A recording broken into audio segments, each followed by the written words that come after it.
कथा सांगायचा आहे. म्हणून उपनिषदकार आपल्याला सांगतात नेदम यदिदम उपासते. कारण एखाद्या शब्दामध्ये किंवा एखाद्या कल्पनेमध्ये एखाद्या दृश्यामध्ये आपण गुंतून पडतो. एखादी राममूर्ती आपण समजा डोळ्यापुढे ठेवलेली आहे. जरा जरी काही झालं त्या राममूर्तीला तरी सुद्धा आमच्या मनाची पाल चुकल्याशिवाय राहत नाही. पण ब्रह्म हे अविनाशी आहे, ते अविच्छिन्न आहे, ते कशालाही अभंग आहे. हे त्याला कळायला पाहिजे. त्यानं जर आपली कल्पना, आपलं मन, आपला सगळे आपली वाणी, मन, बुद्धी आणि सर्व इंद्रिय, आपले प्राण सुद्धा जर त्या विशिष्ट प्रतीकामध्येच जर लावलेले असतील, तिथेच जर तो गुंतून पडलेला असेल, तर हे सर्व व्यापक ब्रह्म तो कसा काय जाणू शकणार, आकळू शकणार.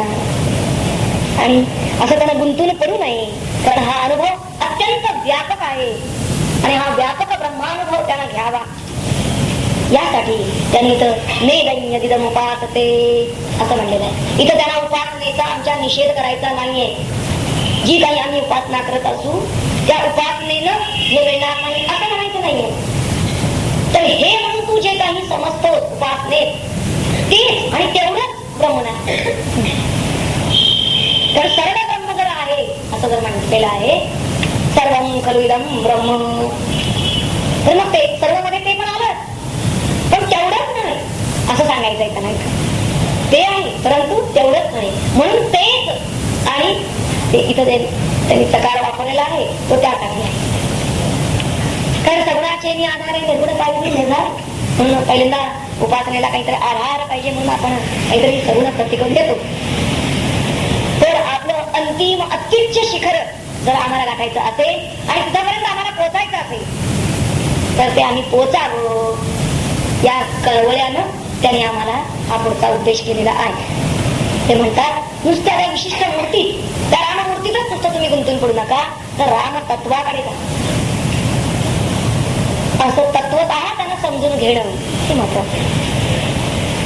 खरा देव कोणता आहे हे त्यांना आम्हाला सांगायचं आहे. तो आमच्या लक्षात यावा त्यासाठी हे सांगायचं की आम्ही आत्मदेवाला भेटावं.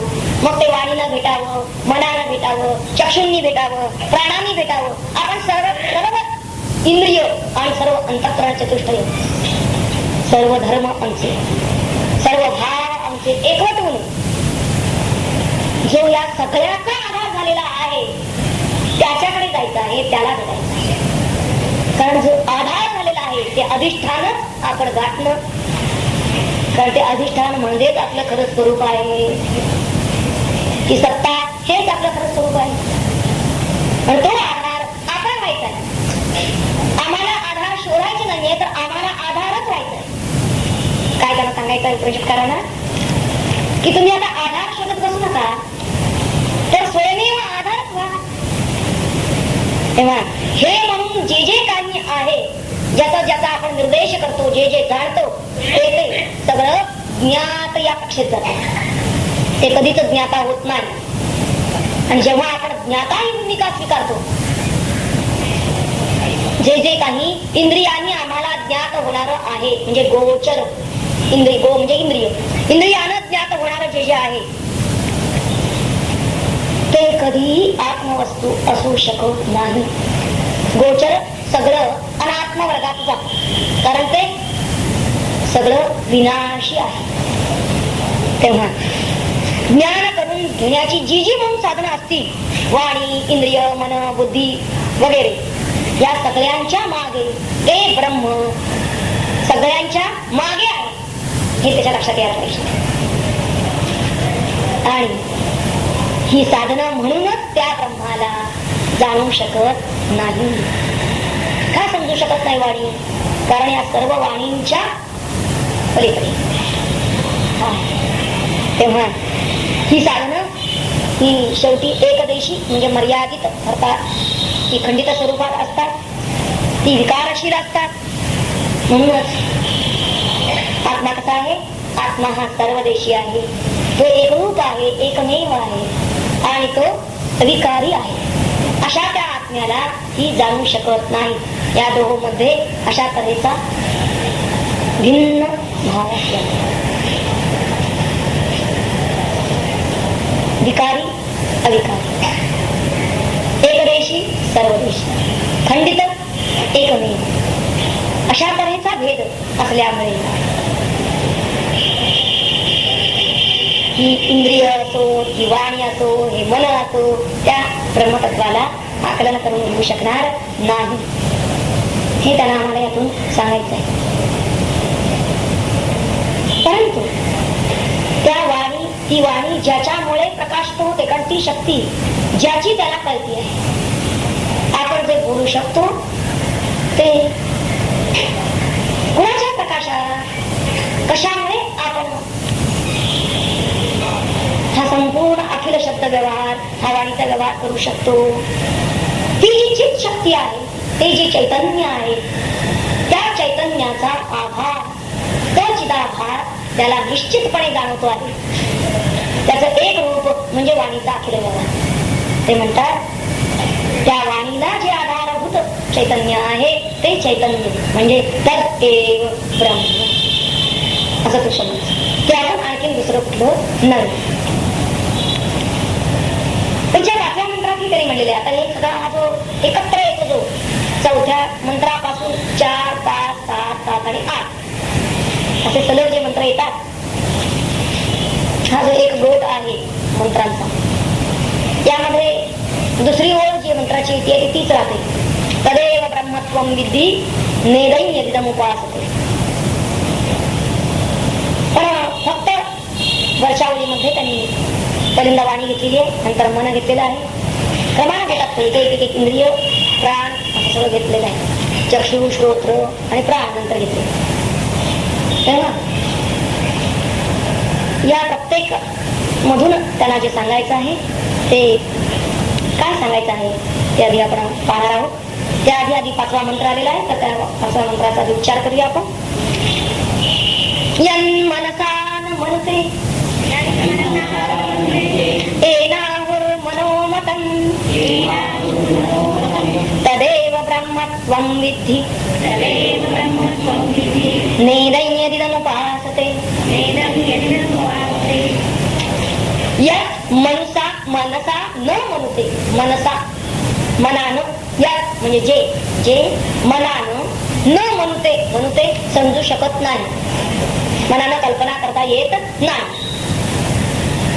जे मनानं समजू शकत नाही आणि येन मना मतम आहू, येन म्हणजे ज्याच्यामुळे मना, त्या मनाला मतम म्हणजे कळतं, मना मतम मनाला कळतं. मन जे काही कल्पना करणार आहे ते कल्पना करण्याचं, हे त्याला कळण्याचं जे सामर्थ्य त्याच्या ठिकाणी आहे ते कुणामुळे आहे? ज्याच्यामुळे. येन असं म्हणतात, आहू असं ज्ञाते लोक म्हणतात. तदेव ब्रह्म, तेच ब्रह्म आहे. त्वं विद्धि असं तुझा. न इदम यत् इदम उपासते तत् न इदम म्हणजे तू ज्या अनात्म्याची उपासना करतोस, इदम म्हणून ज्याची उपासना करतोस ते ब्रह्म नाही. आता हे जे 4 ते 8 पर्यंतचे जे मंत्र आहेत, या सर्व मंत्रातून त्या उपनिषदकारांना आपल्याला काही गोष्टी सांगायच्या. त्या काय सांगायच्या आहेत त्या आधी बघणार आहोत आपण. 3 गोष्टी मुख्यत्वे त्यांना सांगायच्या आहेत की हा आत्मा ज्ञानाचा विषय होऊ शकत नाही. तर सर्व बुद्धी आणि इंद्रिय जन्य जी काही ज्ञान प्रक्रिया आहेत, इंद्रियाने आपण ज्ञान ग्रहण करतो, मनबुद्धीने करतो, ही जी काही मार्ग आहे, तर या सगळ्याचा मूलभूत आणि एकमेव आधार मात्र आत्मा आहे. तो ज्ञानाचा विषय होऊ शकत नाही, परंतु आश्रय मात्र निश्चित तोच आहे, आधार तोच आहे.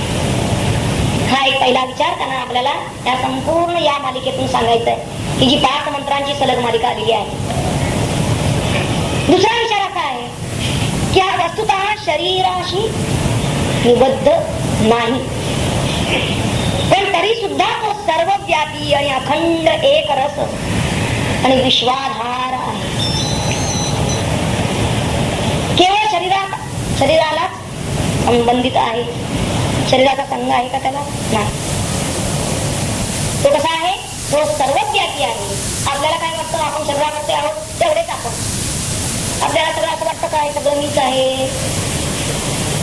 जोपर्यंत असं वाटत नाही तोपर्यंत आपल्याला उपनिषदांचा अभ्यास करायला पाहिजे. जोपर्यंत आपण आपल्याला देहापुरतच समजतो. पण आत्मा कसा आहे? सर्वव्यापी आहे. तो अखंड एकरस आहे आणि तो विश्वाधार आहे. आणि तिसरा विचार असा आहे की त्याला सोडून दुसरं काहीच ब्रह्म नाही. तदेव ब्रह्म म्हणून आणखीन अन्य दुसरं काहीही आम्हाला सांगता येत. हे ब्रह्म म्हणून वेगळं काहीतरी सांगायला पाहिजे ना. पण असं काहीच सांगता येत नाही. ब्रह्म म्हणजे ब्रह्म. ब्रह्माला दुसरं आणखीन काहीही त्याच्यासारखं आम्हाला तुम्हाला दाखवता येणार नाही. कारण ब्रह्म हे एकमेव अद्वितीय आहे. सर्वम ब्रह्म, सगळं ब्रह्मच आहे. आम्ही तुम्हाला त्याच्याहून अन्य म्हणून काढून दाखवू शकत नाही. कारण त्याच्यात अन्य नाहीच. द्वैत म्हणून त्याच्यात नावालाही नाही. आणि द्वैत बोधानं जी जी काही उपासना केली जाते ती म्हणजे ब्रह्म नव्हे. हा विचार मुख्यत्वे त्यांना सांगायचा. द्वैत बोधावर जोपर्यंत उपासना चालते तोपर्यंत त्याला ब्रह्मज्ञान झालं असं म्हणता येणार नाही. त्याची उपासना द्वैताची कक्षा ओलांडून अद्वैत बोधावर व्हायलाच पाहिजे.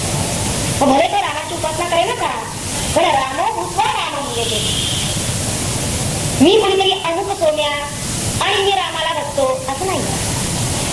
तर मी राम होऊन रामाला बघतो. अद्वैत बोधावर जेव्हा तो अशा तऱ्हेने उपासना करेल तेव्हा त्याला ब्रह्म म्हणजे काय ते काय रामच ब्रह्म नव्हे मी ब्रह्म म्हणजे मीच राम हे लक्षात येईल. आणि हे त्याला आम्हाला यातून सांगायचं आहे.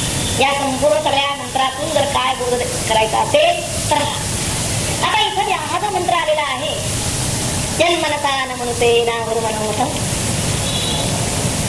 इथं थोडा मनाचा विचार केलेला आहे. तर मन म्हणजे काय थोडक्यात विचार करूया आपण.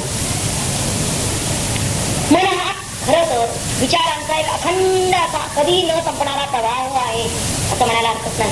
तुम्ही त्याला विचारांचा म्हणा किंवा कल्पनांचा म्हणा. हा प्रवाह जर आपण थांबवू शकलो तर मनाचं कार्य थांबतं. तसं सोपं आहे खरं. मनाचा प्रवाह थांबवायचा. आता एखादा नदीचा प्रवाह वगैरे आता तो थांबवायचा म्हणून आम्ही जर धरण बांधून ठेवलं तर असा थांबू शकेल का? हा रास्त मार्ग नाही.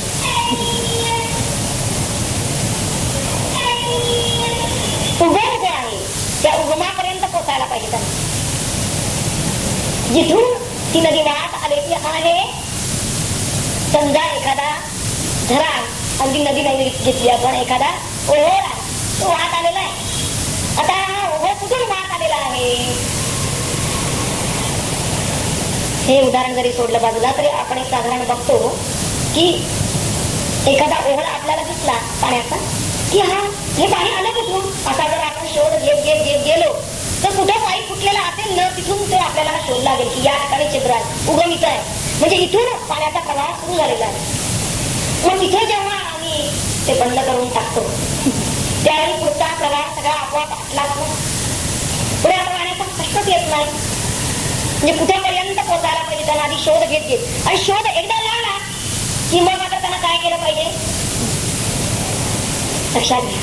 मनाच्या बाबतीत आम्ही जर असं करू शकलो एखादी पाईप फुटलेली मुजवणं सोपं आहे. एखाद्या नदीचा सुद्धा उगम शोधून काढणं एक वेळ सोपं आहे. पण या मनाचा चांगला पत्ता लागणं त्याचा उगम शोधणं फार कठीण आहे. तो आपल्याला लागला पाहिजे. जर आम्ही तो प्रवाह त्याचा जर चुकवू शकलो थांबवू शकलो मनाचं अखिल कार्य संपलं. आणि संपूर्ण जे जे काही आहे ते मनोनिर्मितच आहे. आपण जे जे काही अनुभवतो आहोत आज मी जीव मग जन्म मरण मग देह कर्मबंधन हे जे जे काही अनुभवतो आहोत मनेव पुरुषाणां कारणं बंध मोक्ष. तर या मनामुळे तर आपण हे संपूर्ण जगत आणि जीव यांचा अनुभव घेतो आहोत. तेव्हा मनाचं कार्य थांबवण्यासाठी आपल्याला काय करावं लागेल ह्या मनाला जी शक्ती, ज्या शक्तीच्या प्रकाशात, ज्या शक्तीमुळे हे मन प्रेरित झालेलं आहे, त्याचा प्रवाह सुरू झालेला आहे, त्या चित्त शक्तीपर्यंत आपल्याला पोहोचावं लागेल. ते चित्त, मनाला आपण चित्त म्हणतात, परंतु ते नंतर मूळ जे आहे ते चित्त, त्या चित्तपर्यंत जायला पाहिजे.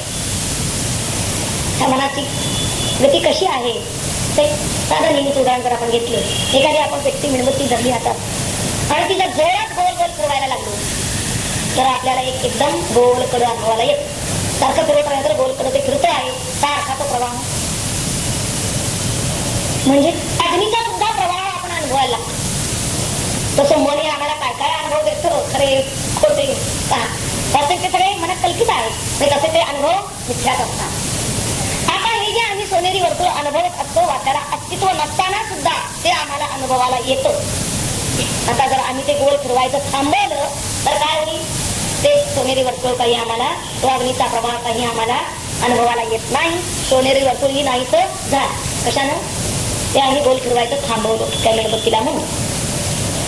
तसंच आपण सुद्धा आपला विचारांचा प्रभाव हा थांबवायचा आहे, म्हणजे मनाचं अस्तित्व संपुष्टात येत. विचार सतत उठत राहतात, प्रवाह एकातून दुसरा, दुसऱ्यातून तिसरा, त्याची साखळी बनत जाते. त्याच्या दिशेनं आपण जायला लागलो तर ते वाढतच जात. आपण थोडं जर बाजूला राहिलो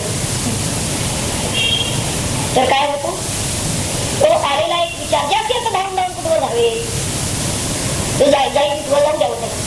नंतर ती वृत्ती आपोआप मूळ स्थानी आपल्या येते. तेव्हा मन म्हणजे हा अखंड वाहणारा विचार प्रवाह आहे, आणि हा विचार प्रवाह आपल्याला ओळखण्यासाठी आपल्याला प्रकाशाची जरूर आहे. हा जो प्रकाश आहे आत्मप्रकाश, कारण हा आत्मा त्या मनाला प्रकाशित करू शकतो.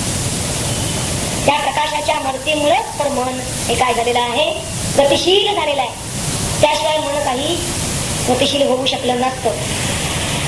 मात्र अंतर्यामी हे जे केंद्र आहे, प्रकाशाचं जे केंद्र आहे, त्या केंद्राला हे मन काही केलं तरी पाहू शकत नाही. हे तर महत्वाचं. मन सगळं पाहून येतो, अगदी त्रैलोक्यात अगदी हिंडून येतो, काय काय पाहिलं तेही सगळं सांगतो. परंतु ज्या प्रकाश केंद्रामुळे त्याचं गतिशील झालं, त्या प्रकाश केंद्राला ते पाहू शकत नाही आपल्या.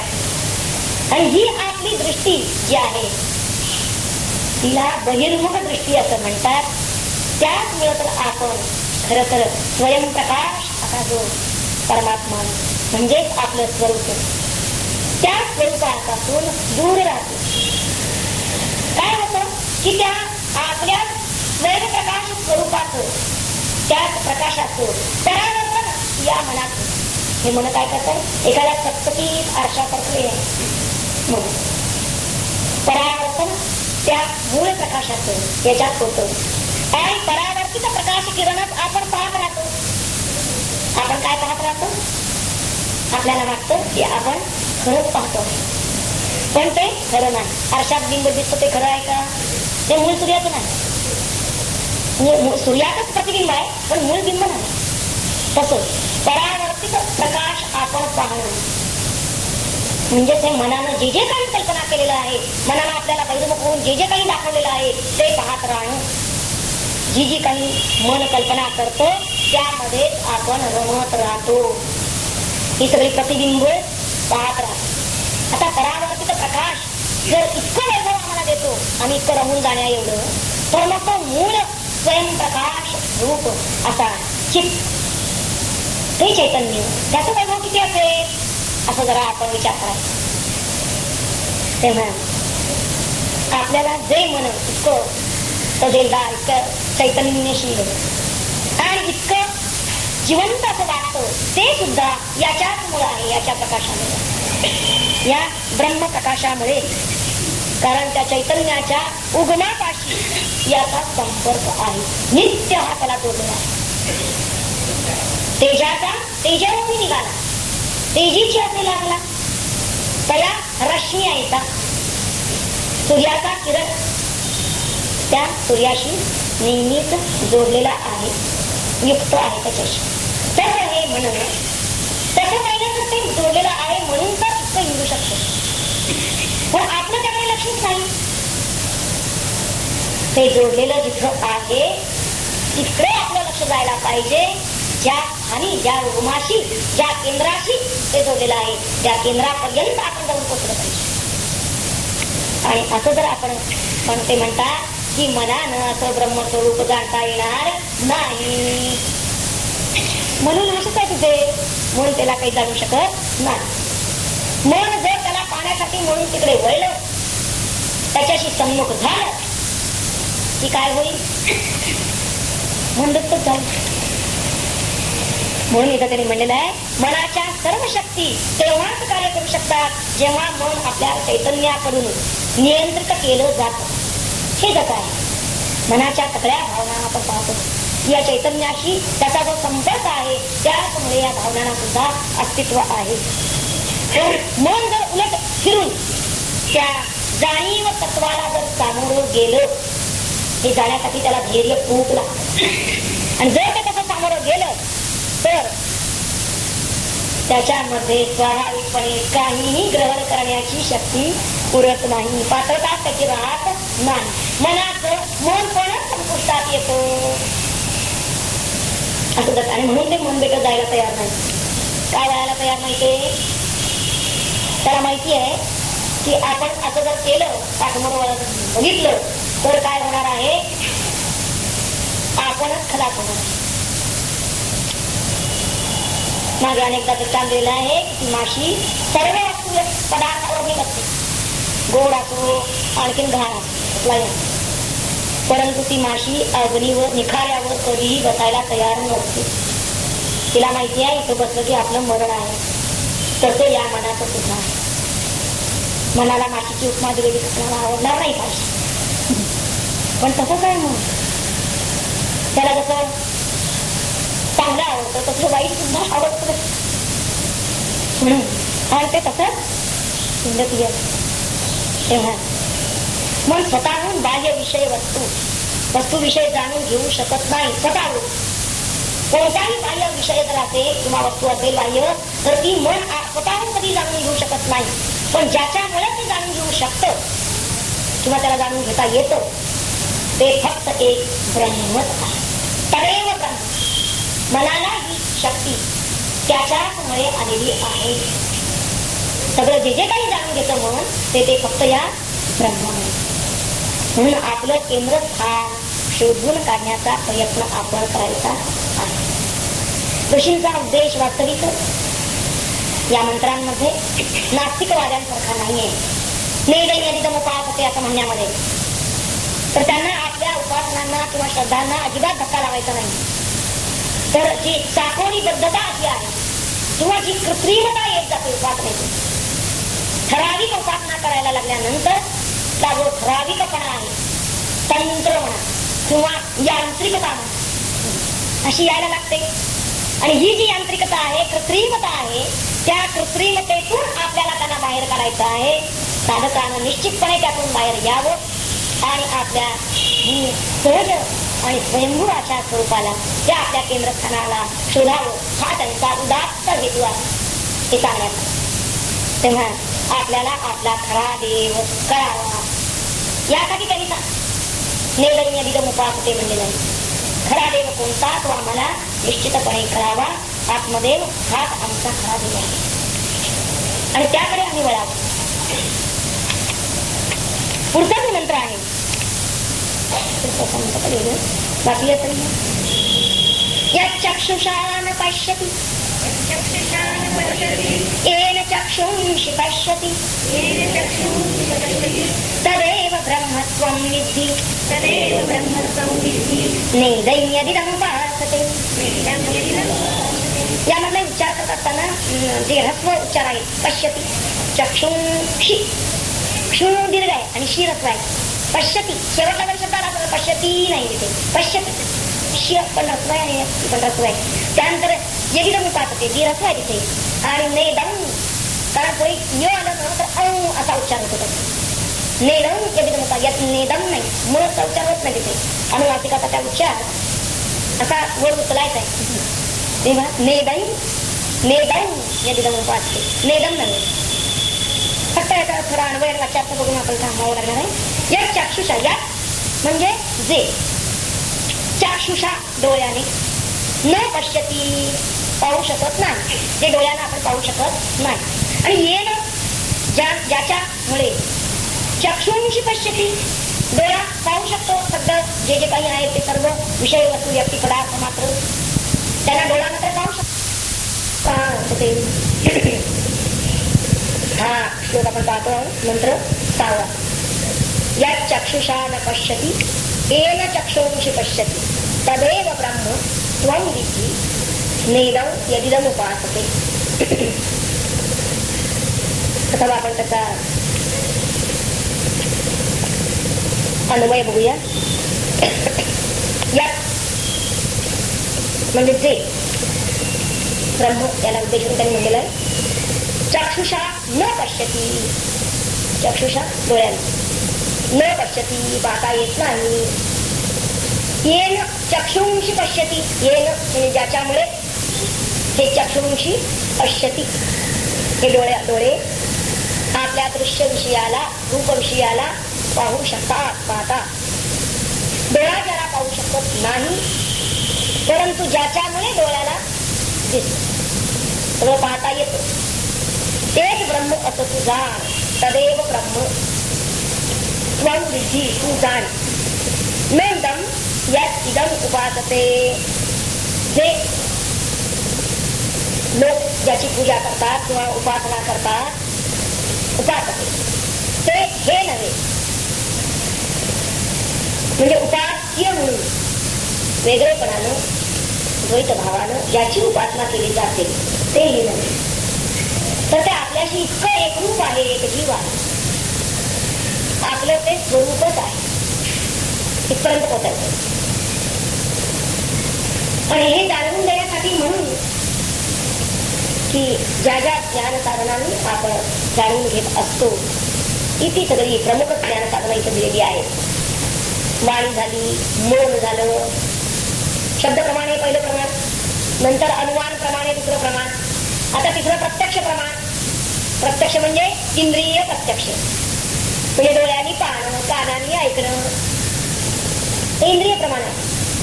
त्याला आम्ही प्रत्यक्ष पाहिलं असं म्हणतो. ते म्हणतात की ही जी आपण ज्ञान करून घेण्याची जी साधनं आहेत, तर ही कोणतीही साधनं इथं ब्रह्म जाणून घेण्याच्या बाबतीत लटकी ठरतात. डोळा हे पाहण्याचं एक साधन आहे, पण जो पाहणारा आणि त्यातल्या त्यात शाश्वत पाहणारा, डोळा कधी पाहतो कधी नाही, पण शाश्वत पाहणारा म्हणजे द्रष्टा, असा कोणीतरी शाश्वत द्रष्टा हा त्या डोळ्यापेक्षा वेगळा आहे. पाहण्याची शक्ती म्हणजे ते जाणीव तत्व या डोळ्यामध्ये कार्यरत झालेलं आहे, पण ते डोळ्याच्या मागे राहून ते कार्य करतात. म्हणून डोळा जोपर्यंत त्या चैतन्याच्या उगमापर्यंत, अर्थात ते उगमाशी सतत तो जोडलेलाच आहे, त्याशिवाय तो कार्य करू शकतच नाही. म्हणजे मूळ जो चैतन्याचा स्रोत आहे त्याच्याशी सदैव तो जोडलेला आहे, ते इंद्रिय. म्हणूनच तर ते चेतन आहे. डोळा म्हणूनच तर पाहू शकतो. तो जोपर्यंत जोडलेला आहे तोपर्यंत तो कार्य करू शकणार आहे, नाहीतर नुसता डोळा हा काहीही पाहण्यास समर्थ नाही. तेव्हा त्या डोळ्याच्या मागे असणारं जे जाणीव तत्व आहे की जे डोळ्यांना दिसू शकत नाही, पण ज्याच्यामुळे डोळ्यांना दिसत आहे, पाहता येत आहे, ते ब्रह्म असं इथं नाही की ज्याच्यामुळे आपण पाहू शकतो ते ब्रह्म. कारण आपल्याला आपला बराचसा ज्ञान करून घेण्याचा फार मोठा भाग हा दृश्याचा, म्हणजे पाहणे हा भाग, पाहून आपण बरंचसं ज्ञान करून घेत असतो. आणि म्हणून त्यांनी इथं सांगितलेलं आहे की आपला जो जो काही दृश्य भाग आहे तो तो सगळा जरी आपल्याला वाटत असतो, आपण तिथं काय असतो की आपला अहम आणतो, अभिमान काय तर मी पाहतो, पाहणारा मी आहे, पाहणारा मी आहे असं तो म्हणणारा आहे. इथं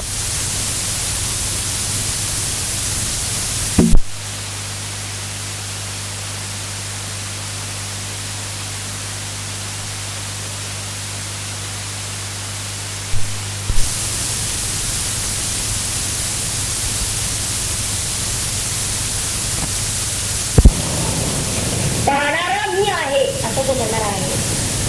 इथे उपनिषदकारांनी त्याला जाणून दिलेलं आहे की अरे कुठवर तू पाहणारा मी आहे म्हणशील, वास्तविक या डोळ्याचाही डोळा मी आहे, त्या डोळ्याला पाहण्याची शक्ती देणारा मीच आहे.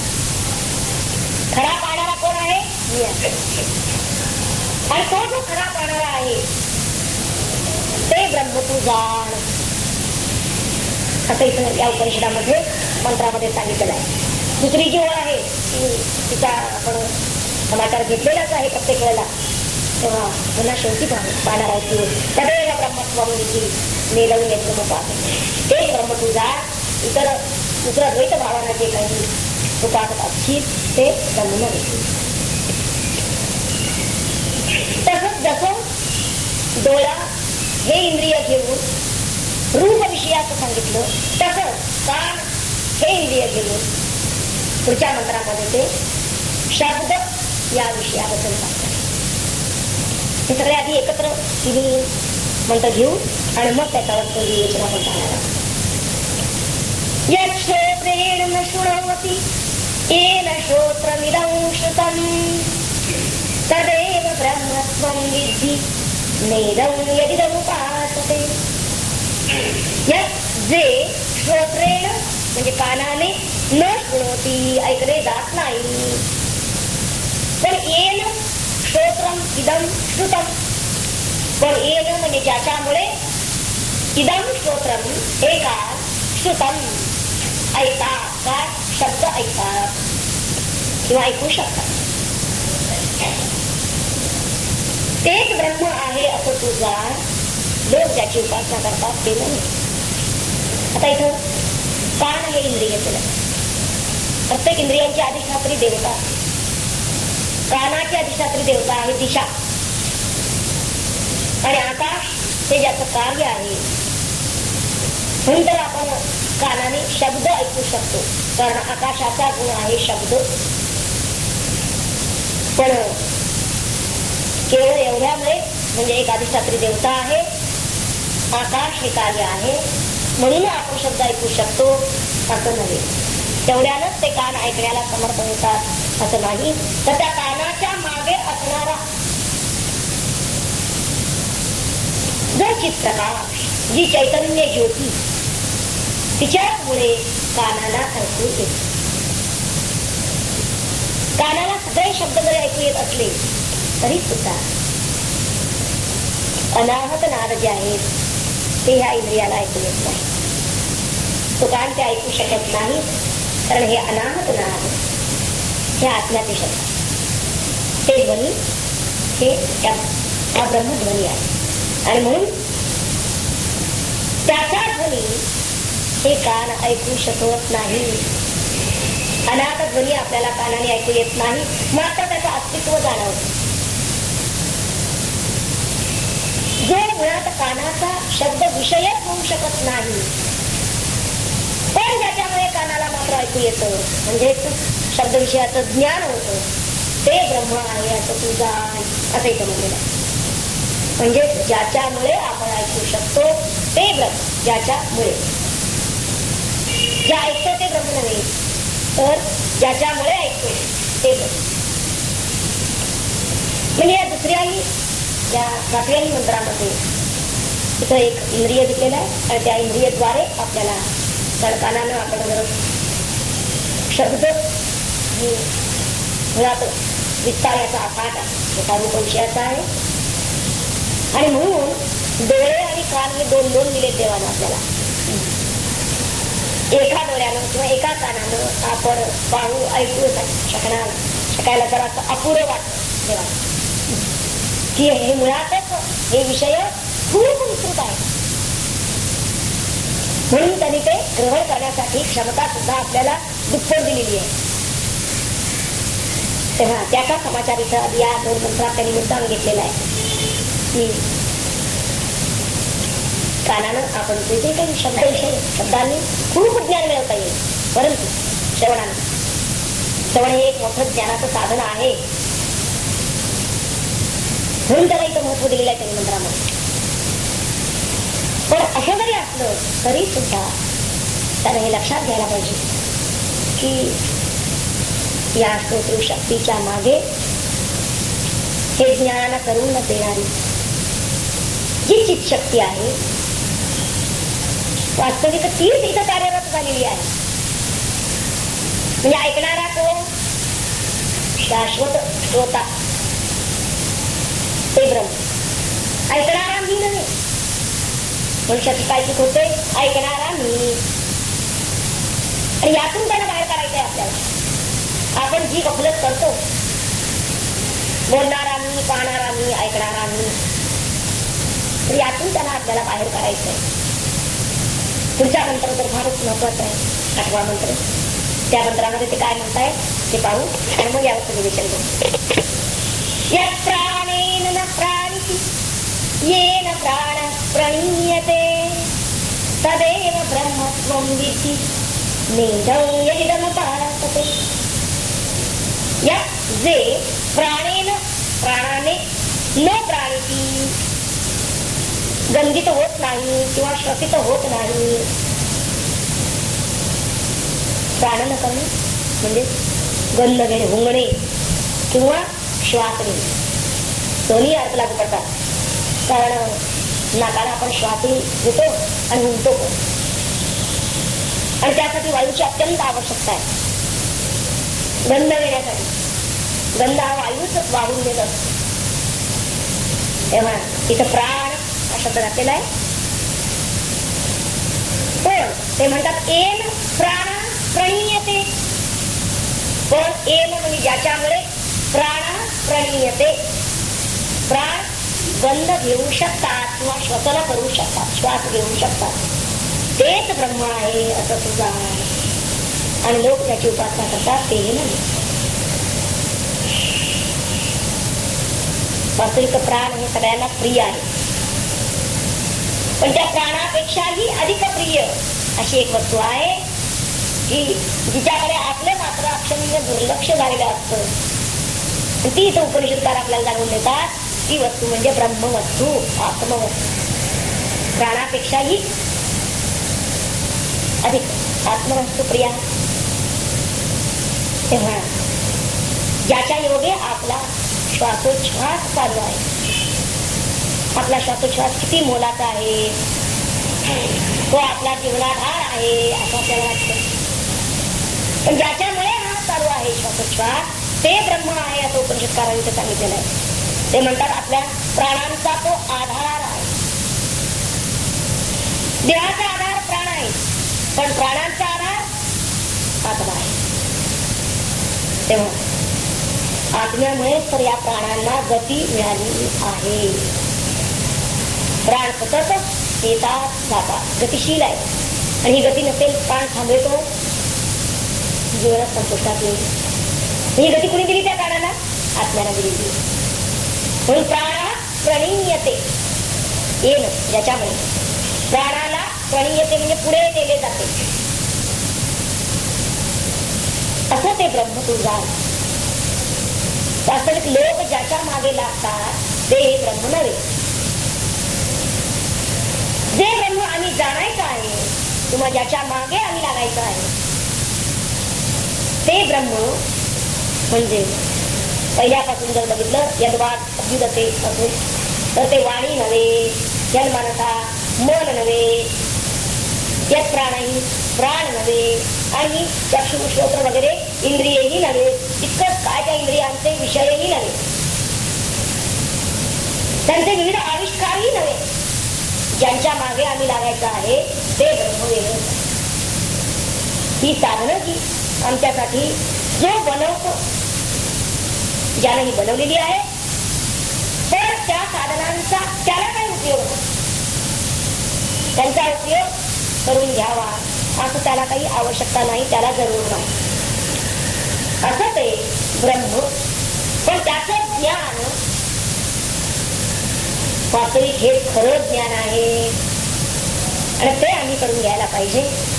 इतकंच काय तर त्या ज्ञानाशी आपण एकरूप व्हायला पाहिजे.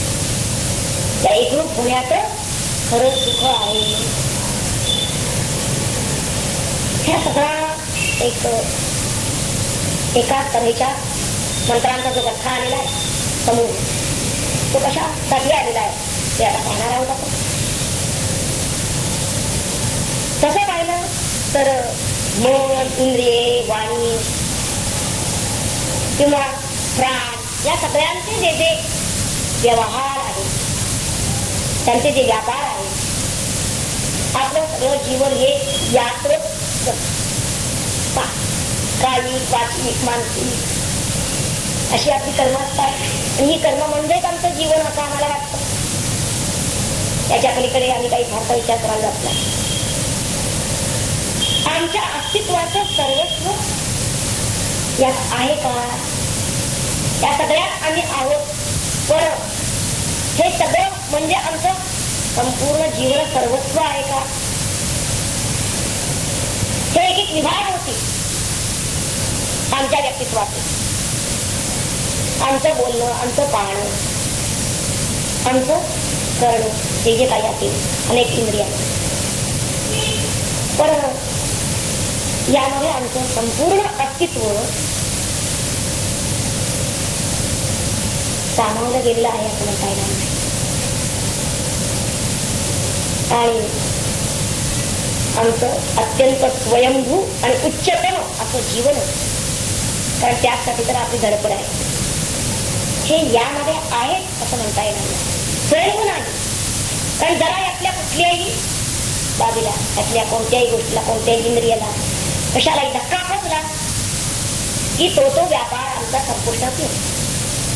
म्हणजे याचा अर्थ काय तर हे आमचं स्वयंभू जीवन नाही. मन, इंद्रिय, प्राण यांच्या पलीकडे एक जी अति चेतन अशी जी किंवा किंबहुना ते आपलं अस्तित्व म्हणूया, चैतन्य स्वरूप असं जे आपलं अस्तित्व आहे या सगळ्याच्या अतीत, आणि ज्यानं या मन, इंद्रिय, वाणी या सगळ्यांना जाणीवही दिलेली आहे, म्हणजे ज्ञान, चित्तवृत्ती हीही दिलेली आहे आणि क्रियेवरही आणलेलं आहे, कार्यवरही केलेलं आहे. इतकंच काय त्यानं याला नियंत्रितही केलेलं आहे आपल्या मन, प्राण, इंद्रिय यांना. तो यांचा प्रेरकही आहे, नियंत्रकही आहे, आधारही आहे. म्हणजे खरं तर ते अस्तित्व या सगळ्या अखिल आपल्या जाणीवांना आणि क्रियांना आधारभूत झालेलं आहे. देह, मन, प्राण, इंद्रिय त्या सगळ्यांच्या आधारे आम्ही आमचं अस्तित्व मानत असतो, फक्त मानत असतो. पण तसं ते अपूर्ण असतं, तसं ते खंडित असतं, तसं ते सदोषही असतं आणि निम्न स्तरावरच असतं. त्या अस्तित्वाची एक उच्च पातळी, त्या पातळीवर आम्ही पूर्ण स्वरूपात आणि नित्य स्वरूपात, कारण आम्हाला नित्य स्वरूप हवं आहे आणि परिपूर्ण स्वरूप हवं आहे, आणि त्या स्वरूपामध्ये जे आहे त्यालाच आम्ही ब्रह्म असं म्हणतो, सदैव ब्रह्म. आणि तेच आमचं खरं आणि पुरं अस्तित्व आहे. त्याला या मंत्रातून, या सगळ्या 5-6 मंत्रातून काय जाणून द्यायचं असेल आपल्याला तर आमचं खरं आणि पुरं अस्तित्व जाणून द्यायचं. आम्हाला जाणवत आहे, पण ते असं खंडित रूपात जाणवत आहे. त्या प्रत्येक पाण्यामध्ये, त्या प्रत्येक बोलामध्ये, आमच्या त्या प्रत्येक ऐकण्यामध्ये, त्या प्रत्येक आपल्या क्रियेमध्ये आम्हाला आमचं अस्तित्व जाणवत आहे. त्याशिवाय आम्ही त्याच्या प्रत्येकाच्या मागे मी लावला नसता. मी पाहतो, मी बोलतो, मी ऐकतो, पण हे जे आम्हाला आमचं अस्तित्व जाणवतं ते फक्त खंडित रूपात जाणवतं. परिपूर्ण रूपात जाणवत नाही. आणि कधी जाणवतं, कधी जाणवत नाही. म्हणजे नित्य जाणीवच नाही. हे अंश ज्ञान नित्य नाही. म्हणून आम्हाला त्या नित्य ज्ञान स्वरूपाकडे आणि त्या परिपूर्ण स्वरूपाकडे आपल्याला झेप घ्यायची. याच्या अतीत व्हायचं आहे.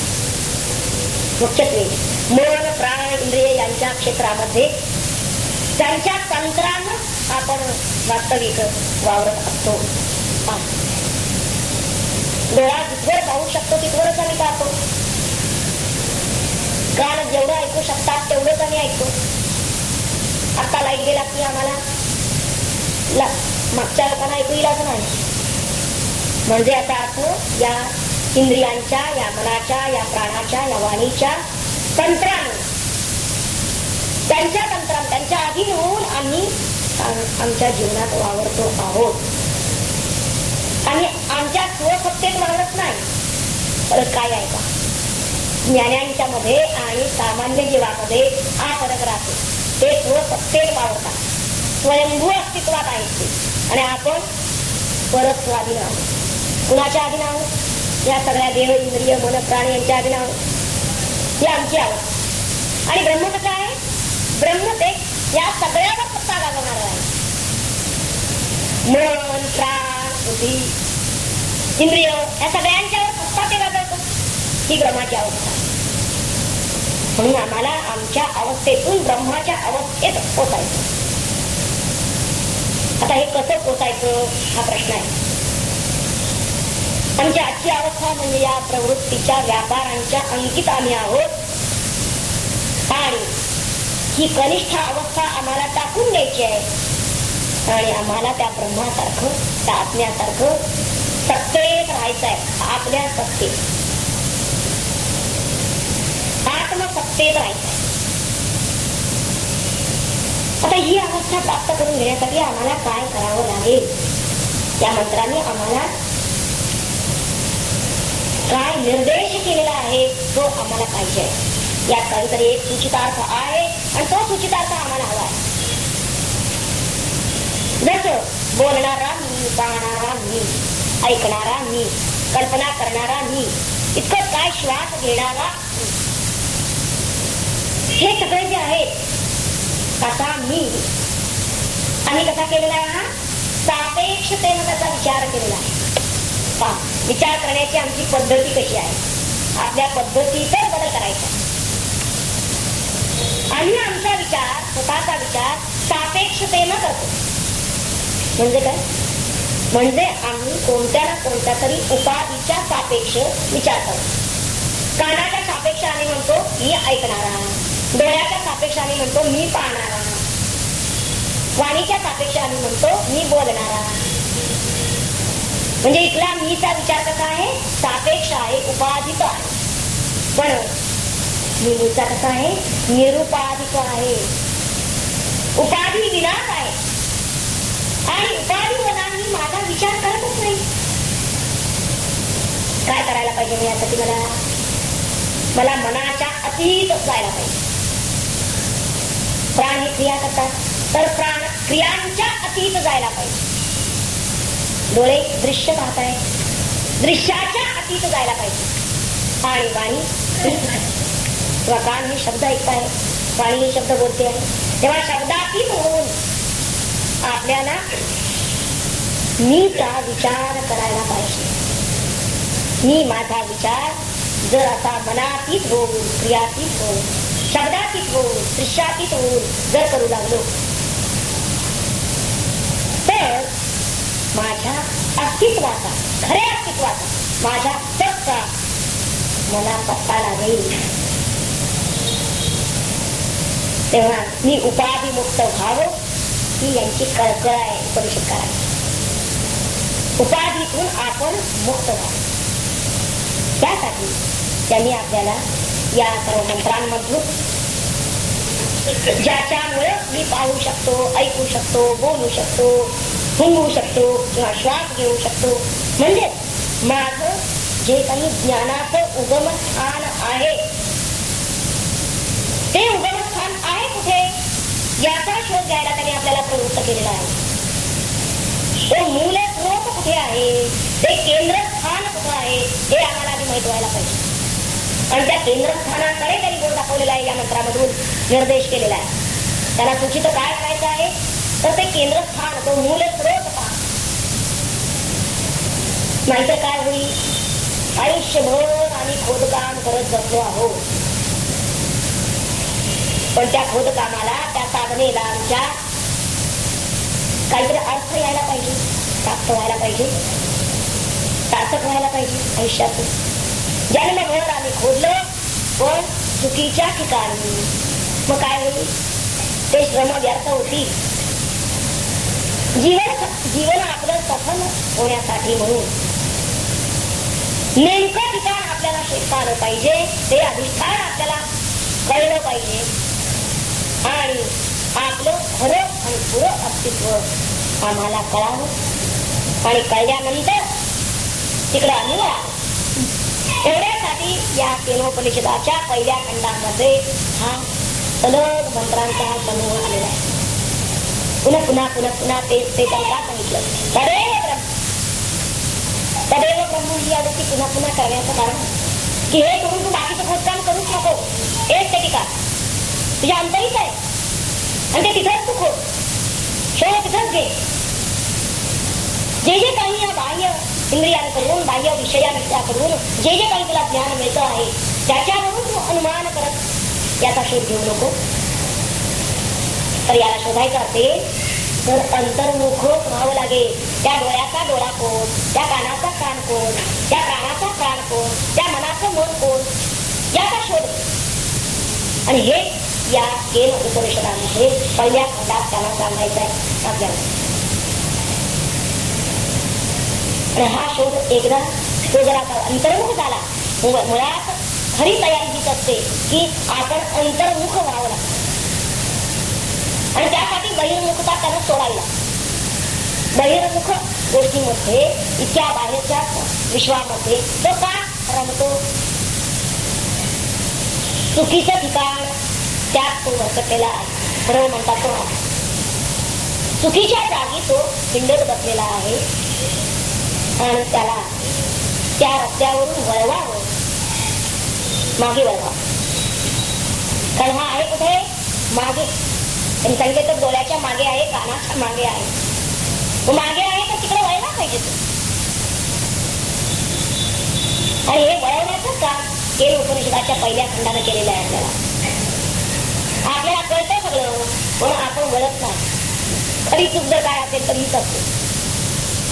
परमार्थ करायला कौतुक आहे लोकांमध्ये, तर खरा दोष कुठे असेल तरी की त्यांच्या डोक्यात विचार होत असतात, पण आचार नसतात. प्रत्यक्षात अंतर्मुख होऊन मार्गी लागणे, आचरणात येईल. आणि त्या आचरणात येण्यासाठी आता आचार सुद्धा काही करून चालणार नाही, म्हणून आधी विचाराचा त्याला डोळा दिलेला आहे. विचाराचा दीप देण्याचं कारण ते आहे. म्हणून या पहिल्या खंडानं, केन उपनिषदाच्या पहिल्या खंडानं हा विचार दीप आपल्याला दिलेला आहे. नेमकं ठिकाण आपल्याला दाखवून दिलेलं आहे. आपण आपला विचार उपाधी रहित राहून करायचा. एवढं जर तो करायला लागेल हळूहळू, तर नंतर ते त्याच्या अंगवळणी पडेल, सवय होऊन जाईल त्याला. आता त्याच्या अंगवळणी काय पडलेलं आहे, या सगळ्या इंद्रियांच्या, या मनाच्या, या वाणीच्या, सगळ्यांच्या प्राणाच्या आधारानं चालायचं. एक ना एक दिवस त्याने या कोंबड्या उभारून द्याव्या लागतील. कारण ते म्हणजे आपण नव्हे, आपलं ते अस्तित्व नव्हे. खरं आपलं ते अपुरं अस्तित्व आहे असं म्हणूया. मिथ्या म्हणता येत नाही त्याला, कारण हा तो अनुभव होतोय, परंतु तुम्ही मिथ्या कसं म्हणताय. पण कोणत्या तरी एका सत्तेत ते त्याला खरं जाणवतं आहे. खरं का जाणवतं आहे, कारण तिथं खरं आहे, सत्ता आहे. तिथे सत्ता आहे म्हणून तर त्याला जाणवतं आहे खरं. मग असं जर आहे, तेव्हा आज त्याचं मिथ्या म्हणू शकत नाही. ज्याला खरं अस्तित्व त्याला कळेल, तेव्हा मग त्याला वाटेल की अरे या आपण खरं म्हणत होतो ते मिथ्या होतो. पण आज तर तो म्हणत नाही. आज एवढंच म्हणू शकेल की हे अपूर्ण आहे, आणि अपूर्ण त्याचा नित्य प्रत्यय आपल्याला येत असतो. एक बसायचं नाही, पण आम्ही तिथं पाण्याला करतो. मला वाटतं अजून थोडं बघितलं की अजून थोडं वाटलं की मग आम्हाला कळेल, अजून थोडं पाहिलं की मग आम्हाला कळेल. म्हणून आपण काय करायला लागतो, भरपूर पाहायला लागतो, भरपूर ऐकायला लागतो, भरपूर वाचायला लागतो. आपली चुकीच्या दिशेने चाललेली वाटचाल आहे आपल्याला सांगायचं आहे. आम्ही खूप वाचलो, खूप ऐकलं, खूप पाहिलं, खूप कल्पना करत विचार करत असतो. म्हणजे काही म्हणजे इथं विस्तार वाढवत जायचा नाही. तर ते काय म्हणतात, वास्तविक त्यानं हा सगळा विस्तार आवरून आपल्या मूळ स्वरूपात येत. असा जर तो आला तर परिपूर्णता म्हणजे काय हे तो अनुभव. परिपूर्णतेचा प्रत्यय निश्चितपणे त्याला येईल. मग त्याला कळेल की किती आपण अपूर्ण होतो इतके दिवस. हा तो विश्वता चक्षु, विश्वता बाहू, विश्वता होतो. म्हणजे अशा करते हजार नव्हे लाखो कानांनी, लाखो डोळ्यांनी पाहायला लागले. पण हे केव्हा, ज्यावेळी तदेव ब्रह्म स्वरूपी ते ब्रह्म तत्व जाणे तो. त्या सगळ्यांचा सगळ्यांना डोळे आहे, त्या सगळ्यांच्या डोळ्यांचा काहीतरी एक मूलस्रोत आहे. आणि तो मूलस्रोत जर कळला त्याला, जसं आपण पाहू शकतो तसं इतरही पाहतात. म्हणजे त्याला नक्की माहित आहे, सामान्य रूपानं त्याला हे कळलेलं आहे की प्रत्येकाच्या प्राण्यामागे काहीतरी निश्चितपणे ही चेतन शक्ती आहे. हे त्याला कळलेलं आहे. आणि तरी जाणीव तत्व निश्चित आहे आणि ते नित्य आहे, नित्य कारण. पण ते नेमकं काय आहे हे त्याला अनुभवाला येत नाही. हे त्याला साक्षात जाणत नाही. आणि ते जाणण्यावर ही धडपड आहे त्याची सारखी. तो धडपड करत नसत नाही, ती तळमळ आहे. त्याशिवाय तो कधीही स्वस्थ राहू शकत नाही. खरा साधक हे कळल्याशिवाय कधीही स्वस्थ राहतो. अहोरात्र त्याला हाच ध्यास आहे की मला माझं हे परिपूर्ण अस्तित्व, नित्य अस्तित्व हवं. आता ते कसं त्याचं स्वरूप असतं हे त्याने पुढच्या दुसऱ्या खंडामध्ये त्यांनी दिलेलं आहे. पण तो दुसरा खंड जो आहे त्याला आपण आज सुरुवात करू शकत नाहीये.